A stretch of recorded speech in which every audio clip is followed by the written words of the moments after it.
Good afternoon, everyone. This is Matt over at MilestoneCapitalGrowthPortfolio.com. Today is Tuesday, May 31st. Okay, May is in the books. It is in the books. All right, so I'm going to start out looking at a monthly chart here on SPY, just so we can identify a few patterns here that are in place and trend lines. So here's a trend line. If we do get over this, then we are going to really make some moves to test some of these older candles up here and maybe all-time highs. But first and foremost is how are we going to do? We're going to close June over this trend line, or are we going to follow the same pattern that's in place right now? Now, as I want to show you the interesting little pattern here that I caught over the weekend that I wish I'd recognized a little bit sooner, but I didn't. Is what it is. You always learn every day. All right, so you can see when this first big drop came in here, okay, didn't make it to the trend line, didn't close above here, but you did. You also had one big candle here, a second big candle here. Okay, but this first candle here, then you had four to the high. Then you had two to the down, and then you had four to the high. So you had two to the down, and then basically four to the high. So that same pattern is in place right now with the four to the high.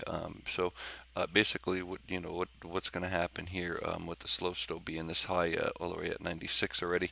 Are we going to get a retracement like we did here and get a couple of candles to the downside for the next 2 months before we move higher? So that's pretty much the question. But if we do follow the same basic pattern that's in place right now, you could see here this would be the low on that, and that would be quite the move to the downside.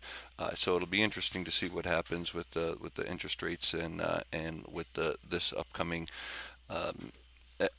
month action. But drilling it down a little bit more, so just keep an eye on that. Very important. I'm going to look at the weekly right here. You can see we're starting the new week. We are already under the previous week, so you can see the slow still starting to turn to the downside, and you came up a little bit here.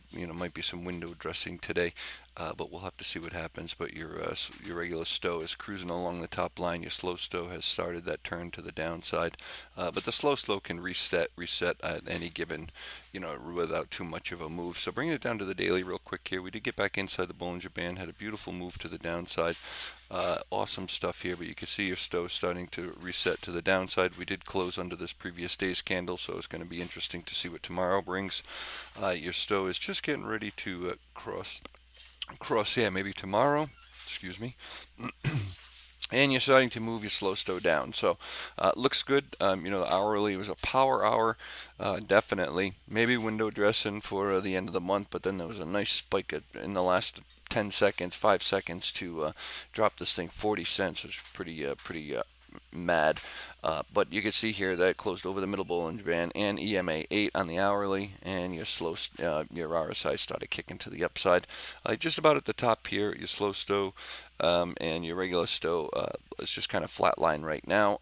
Not convinced that it's going to pop over yet. Keep an eye on also your MACD as it's channeling along the bottom. All right, members, check out the member video tonight. We're going to talk about two stocks, one we scalped today following my trades, and another one that looks really good.